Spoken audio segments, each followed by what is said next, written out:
All right, relationship vulnerability. Greetings from Greece. Oh, God, I'm going to do a show there someday. I swear to God I am.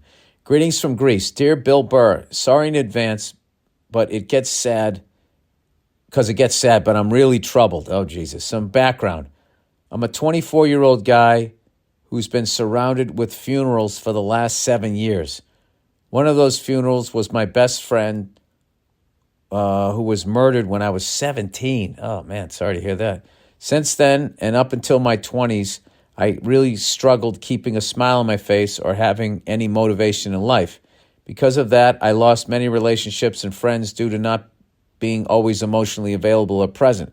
As days went, I finally got up on my feet and started accepting our mortality. At least I thought so. Here's my problem. I'm in a happy 3-year relationship, which had no issues. Lately, though, things are getting weird. My depressive past is catching up on me as I didn't resolve the sadness like I thought, but I had just closed the lid, as a legend once said. That doesn't work. That doesn't work. You should be, all right. I already think I know what my advice for you is going to be, as a non-professional. All right. This with the combination of my girlfriend's sudden change of routine. She found her first job where I don't see her that often, really startled me.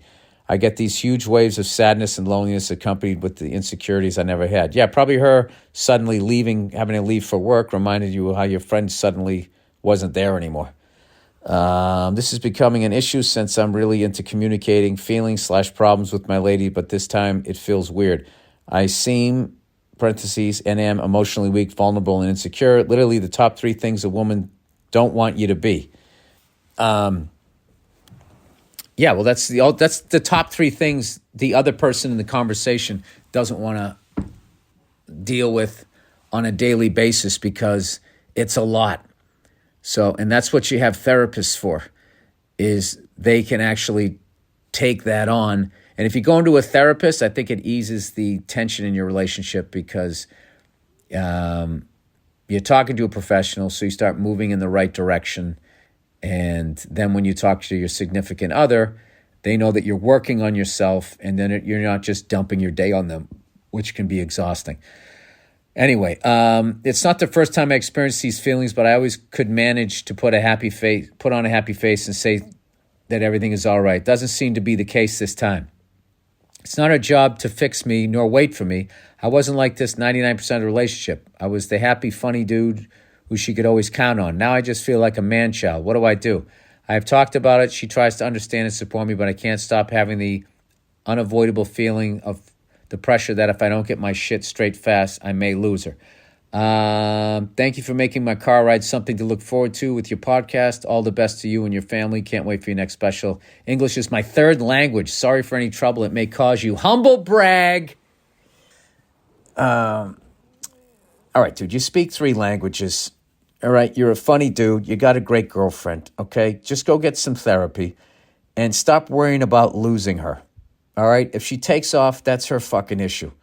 It's not your issue. And if she takes off, that'll be sad. You go through that sadness, and eventually the right one comes along and they don't leave.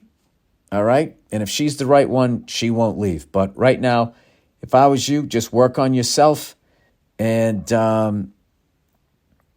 talk that shit out, cry it out, do whatever you got to do. There's a lot of stuff out there about mushroom therapy. I've never done that, but,